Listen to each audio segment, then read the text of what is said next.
Hello, my love. Welcome back to the Leveled Up Living podcast. Today, we're going to talk about something that every one of us needs to understand if we're trying to improve our health, our energy, or our happiness. It's how your thoughts impact your biology, not metaphorically, not spiritually, literally, chemically, and physically. So, this concept became well known through Dr. Bruce Lipton's research in a field called epigenetics, which means control above the genes. So, here's the takeaway. Your beliefs influence your body more than your DNA does. And if you're struggling with burnout, anxiety, low energy, emotional overwhelm, or inconsistent wellness habits, there's a very good chance that the root of all of it is not lack of motivation. It's your subconscious belief system. So let's break this down in a way that makes sense and actually helps you change your life. So most of us were raised to believe that our genetics decide everything. Weight problems run in the family, anxiety runs in the family, hormonal issues run in the family. But that's outdated science. And when scientists completed the Human Genome Project, they learned that we actually have far fewer genes than we thought. Genes are not in control. And what activates genes is the environment around us.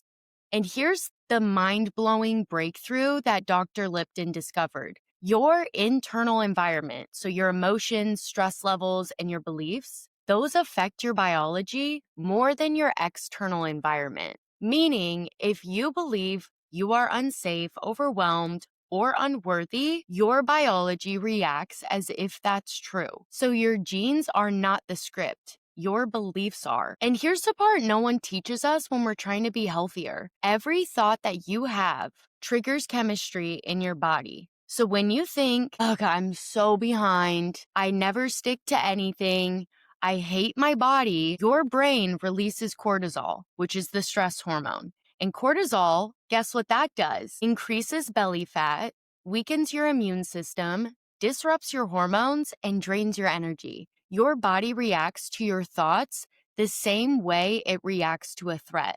You're not overreacting. Your body is responding exactly how it's designed to.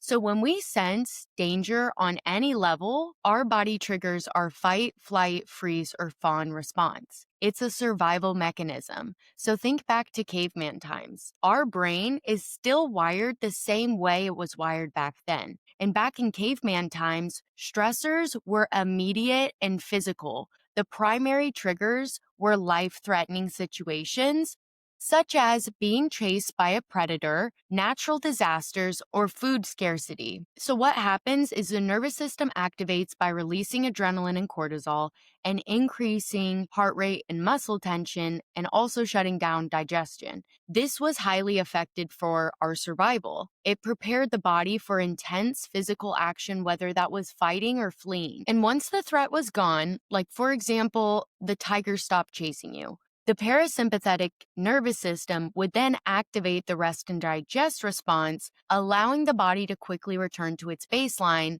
which is the non-stressed state, so that it can start to repair itself. However, today, our stressors are chronic and psychological. Modern triggers are typically not life-threatening, but are constant and often socially or psychologically based. So, for example, deadlines, financial worries, traffic stressors, societal and social pressures, and long-term health concerns. And the body still mounts the same full physiological stress response as if it's running from a lion. But this energy has no immediate physical outlet.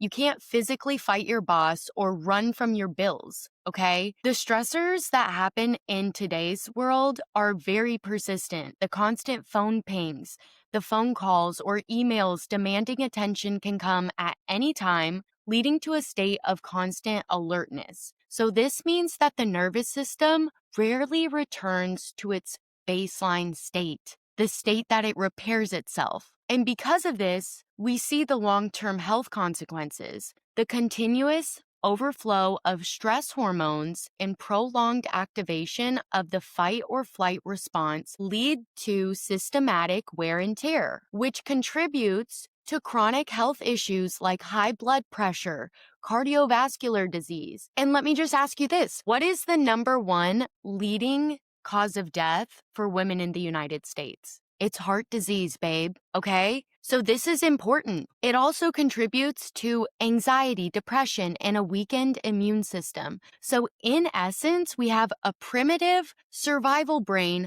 operating in a high-tech world, okay? And it struggles to differentiate between a life or death scenario and a stressful email. The system is designed for short, intense bursts of stress, and recovery is now trapped in a cycle of persistent, low-level stress with no natural off switch. But you can take your power back when you start to think empowering or supportive thoughts like, I'm learning, I'm showing up for myself, I'm proud of this version of me. And when you say those things, your brain releases the happy chemicals, which are serotonin, dopamine, oxytocin. These chemicals give you energy, confidence, and emotional balance, okay?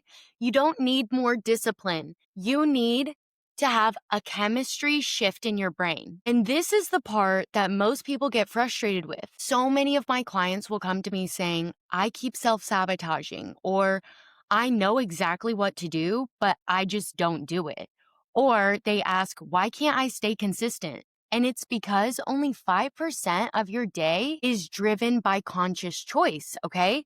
The other 95% is subconscious programming. Your subconscious runs your habits, your reactions, and your identity, all right, babe? So when you try to force change by using motivation or willpower, but your subconscious believes, I'm not disciplined, I don't follow through, I don't deserve to feel good, you will automatically fall back into your old patterns. And you're not failing. Your programming just doesn't match the life that you're trying to create. And this new life is very unfamiliar to your subconscious mind. Therefore, it wants to push it away. Now, I think this is probably the coolest part. Dr. Lipton's research showed something insanely wild. Cells in a nurturing environment grow and thrive. Cells in a stressful environment shut down and protect. And I want you to listen very, very closely when I say this. Your beliefs create the internal environment your cells are living in. If you constantly think stressful or self-critical thoughts, you are literally signaling to your cells to stay in survival mode.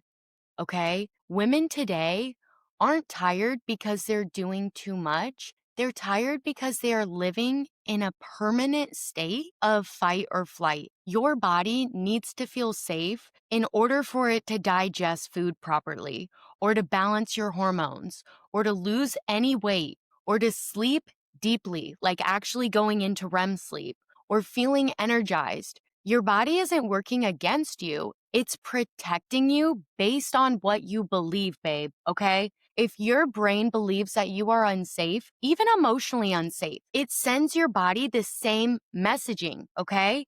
It tells you to stop everything, go into survival mode first, your immune system weakens, your digestion slows, your energy drops, your focus disappears, because your brain thinks you're in danger, even if your danger is only a negative thought about your body, or worrying about what other people think when you walk in a room, or replaying something embarrassing that happened to you last week. Your brain can't tell the difference between a real, actual life threat and a thought about a threat, okay? But when you create a perception of safety through supportive self-talk, visualization, or nervous system regulation, your body shifts into the rest and digest state. And this is where weight loss becomes super easy. Your energy increases, creativity returns, your body repairs itself. Safety, my love, is not a luxury. It's biology. All right? Simple as that.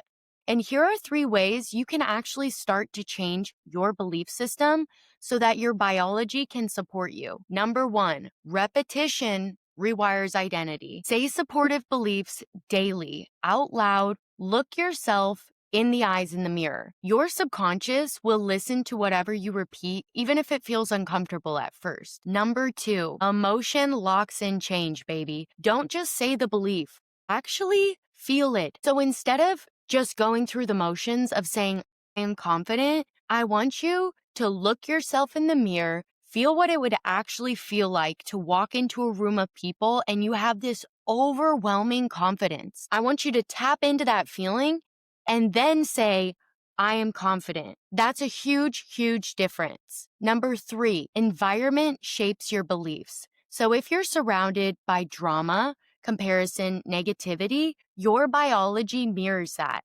Have you ever heard of the saying, you are an average of the 5 people you spend the most time with? That is exactly what that saying means. So start to protect your energy like your life actually depends on it, because it kind of does, okay? You are not tired, you are not inconsistent, and you are not unmotivated. Your body is just reacting to the story that your mind has been telling you for years. And the moment that you decide to change the story, you change your biology. Your thoughts signal your chemistry. Your chemistry shapes your habits. Your habits create your life. You are not here just to survive, okay? You're here to expand. And if you want help shifting your mindset, rewiring your subconscious mind, and breaking free from your limiting beliefs so that you can step into your next level self, please check the link in the show notes for my one-on-one VIP coaching. I designed my one-on-one VIP coaching exactly for this. If this video resonated with you at all, please make sure to like this video, subscribe, and share it with a friend who needs to hear it. Your mind is so much more powerful than you think, and your mind-body connection is so much deeper than you think. I hope you have an amazing rest of your day. I hope you have a great week. I love you so much. I'll blow you a kiss. Mwah! Bye, babes!